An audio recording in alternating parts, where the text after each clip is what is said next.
All right, guys, welcome back to what is today, the 16th of March. Yep, and we're on pound yen, and we're basically going to be going over what happened today and what we can learn, I guess, for the coming days from the market. So, going over to Forex Factory, right, we can see that today we had, let's see what the impact was. Or actually, no, it would be here. So we had, what is this? We had some news at 1 a.m. or 1 p.m. I'm sorry. What is the news? Let me reload it. Let's see. Okay, yeah. So the basically, ooh, okay. So the bond went up. The bond yield went up, which actually didn't really have too much of an effect on the market. Let's see. Yeah, it didn't really change anything actually. What is this? Let's see. Oh, okay. So we actually didn't really get any this was at yeah, this down move here. What is this? US retail drops. Oh yeah, this was the FOMC news that came out right here. Or no, sorry, my bad. Yeah, the retail sales was less than expected, I think, which was not good, which dropped the market a little bit. But regardless, let's look at actually what the price action was today. Okay, it's very important to balance the news with price action. So I actually did analysis on this last night. Um, we were actually just around here, and I said, okay, if price comes down, I'm looking to retest this whole consolidation area, but I didn't know where exactly it would go. So I didn't really want to take a trade so much. So I just waited, and we came down. We came down to this level here, which is very, I think, significant. So let's actually label it right like this. So basically, yeah, this was acting as a, this range is very small. You see, it's not very, oh, let me put this down. My bad. It's not very, where was it actually? Oh yeah, I think it was like this. Okay. It was very very small, but you have to use the past market as an indication. You see, if you go support here, obviously, this is hindsight, yeah, but it does signal maybe a potential area of interest that the market respected in the past. You see, this whole level was an interesting level. You see, this whole consolidation block, basically. So price actually did not manage to come back here, so which is good. That means that we are still bullish on pound yen, even though we have this break in structure. You see, we had a bearish move when it actually broke this segment of the channel. You see, because we were making lower highs. You see, lower high 1, 2, 3, 4 lower highs, but it actually we had a clean break below with a retest of the channel. You guys can see, which is also resistance. So we had a break, retest, move down. I found support at this 4-hour level here, which is very significant. Came back up to retest this zone one more time before plummeting down, and it broke down here. And here was a pretty risky area, and I actually did enter a trade here.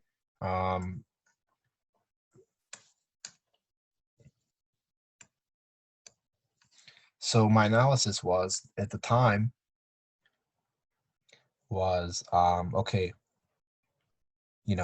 if we're gonna have a break below this level here, we're gonna keep going down, and that is what happened. We did move down, but it overall didn't really, you had this little move up here and it broke above. I have these certain levels where I'm not comfortable anymore, and it didn't really clean break down. More like I knew it was gonna retest this level, but it had a little spike up here, as you guys can maybe see. I got out of the trade right there, and I closed my position for a $60 loss. But it actually would have wicked down here, and I would have hit my profits.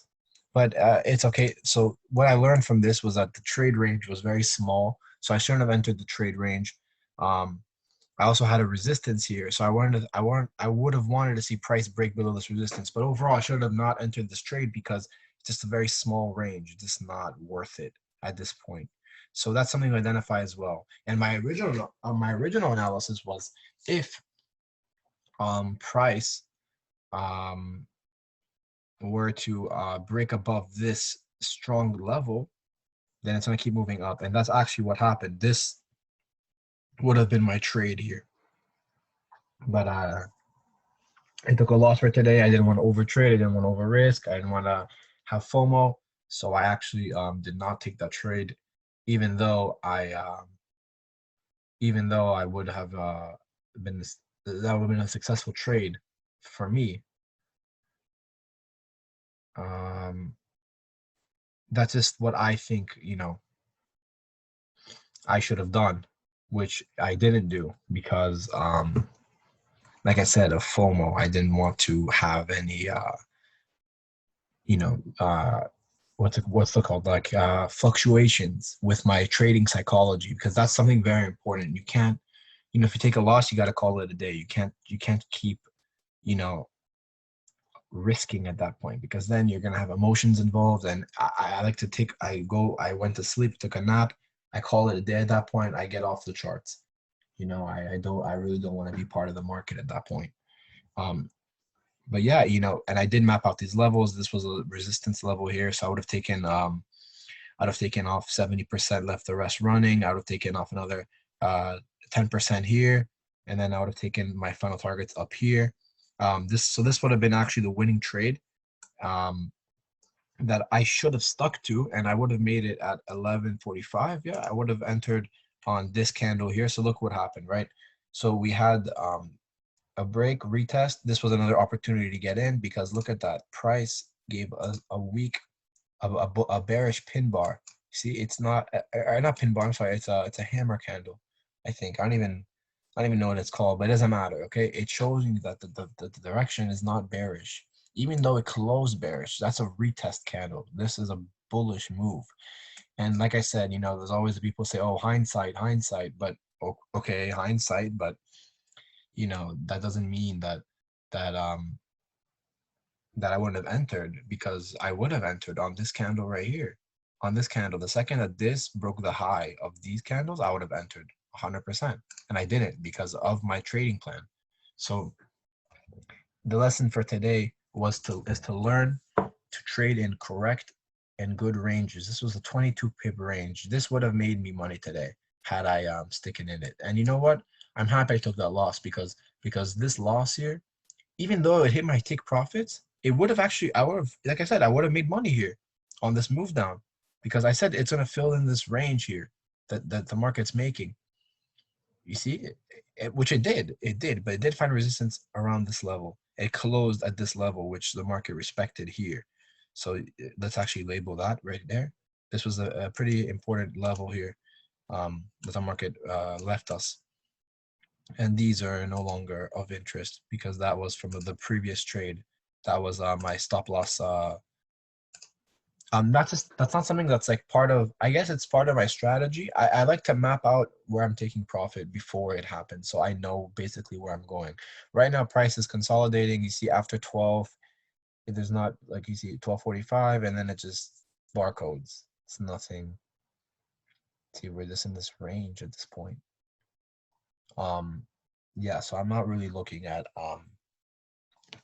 really anything. Maybe if we go on the higher time frame, let's see what we can maybe map out maybe for tomorrow. So let's look on a daily, right? Let's see what we're doing. Let's see what's happening. I actually will be posting. Actually, I won't do that right now. I'm gonna be posting tonight also my plans for tomorrow for the game plan. Basically, what we're expecting to see on pound yen. This is the pair that I like to work with.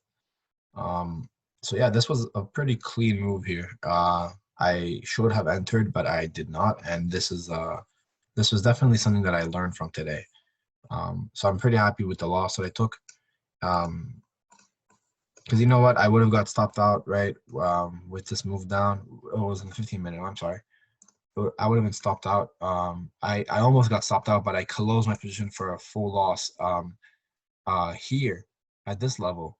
So I didn't even, I didn't even get the chance to hit my stop loss. I closed it before, and I took off 50% once it closed back in. I expected just, I expected this was what I saw. I moved down. It broke below this low right here. It broke below this area, but it's still the resistance here. So it came, then it dipped right back up. But then, yeah, it did move down, but I would have taken profits right there once it retested. That's where I should have taken profits, but was not a good trade on my part. This should have been my trade here, which was my original analysis. I watched a live stream of somebody else, and he gave a bad signal. He gave a signal to buy here with this break above, which wasn't good because it just didn't. You have a huge resistance here. You would want to see a break above. This was the correct. Let's put that back. This was the correct move. This was the correct trade. This would have been your winning trade for today. And now we're just, you just got consolidation here. I would probably want to see maybe, let's look on the 30-minute time frame. Well, actually, it's not part of my trading plan to trade within these hours, even though there might be a move, but there's no volume. It's just not good. It's not good. So this would have been the trade that I would want to see. And yeah, that's about it. That's what we're looking to see here on pound yen. Or at least that's what I'm looking to see. I'm looking to see a break above this level, a continuation around basically something like this. Maybe a possible rejection of this area, a retest of this structure, and then an overall bounce, maybe something like this. No, sorry, like this, a retest of this level here. And then something like this, and then maybe something like this, like, a little garbage play before breaking out and then continuing up to around here. That's something that I would be looking for, something like this. That's pretty normal. That's basically what price has been doing, right? It's been, look at that. You had a break, higher high, then it's just consolidated, which would be, that's something, you're going to have a little bit of consolidation, a little bit, and then it's going to break above. Like what it's trying to do right now, actually, it's trying to break above.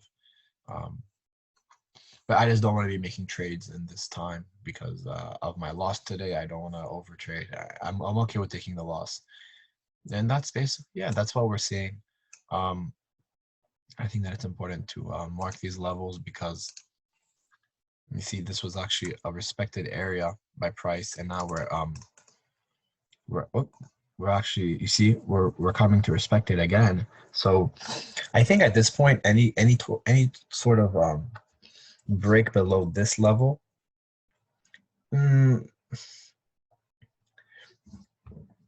it's risky. It is risky. So what is this, 20 pips? But you have these rejection. I would want to see maybe something like this for sells. I'd want to see a break below this level. I'll put my stop loss right there. And then my take profit would be here. Yeah, it's not even. No, this isn't a trade I would take. Never mind. I wouldn't take that trade. But look, it actually looks like I'm moving bullish here on pound yen. Yeah, but we're definitely gonna have a stop, maybe even before. Actually, when I'm looking at it, yeah, this is probably where we're gonna be. Look at that, pretty significant level here. I'm definitely expecting the market to come up to here for sure, and find some kind of resistance. So I'm not really looking to take any trades at this point. So in my opinion, this is like a mini range, and this is going to be the overall range for us at this point. So I'm actually going to be labeling this as just a range. I don't know if you guys can see that, right? This is range in essence. See? And then you have this little consolidation. with this overall higher time frame range here. So this whole thing is just not a trading zone for me. Maybe maybe I could take a trade at this break above, and then yeah, I could do that, because this would be a nicer trade for me at this point, because if we were to break above, let's say we take an entry right there, and then my stop loss would be probably around, yeah, something like that, and then even something like this, right? And then my stop loss would be less because I'm entering here. So I'd want to, yeah, something like that. That would be a very nice trade at this point. This would be a perfectly fine execution, I think. If you were to get that break above, like I'm expecting, but if we're not, then that's fine. And it's very important, I think, to learn from your losses, right? Because so let's reflect back on the loss we had today. Came up, rejected this very important significant zone, moved down. I expected a move down, which we did get, but we had a rejection wick.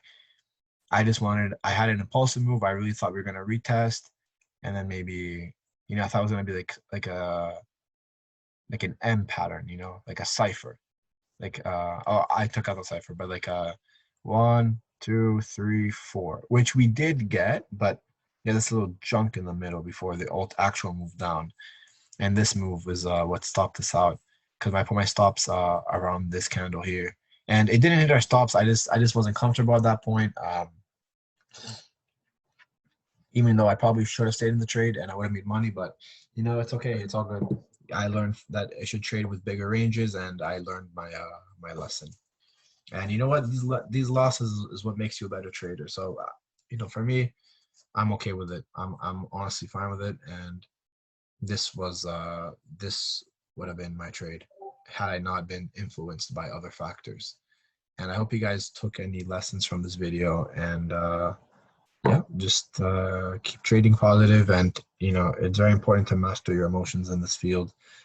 And yeah, we'll be seeing each other soon, and look out for the video tonight for the market breakdown for what we're expecting tomorrow, even though this is probably the move that I'm expecting to see.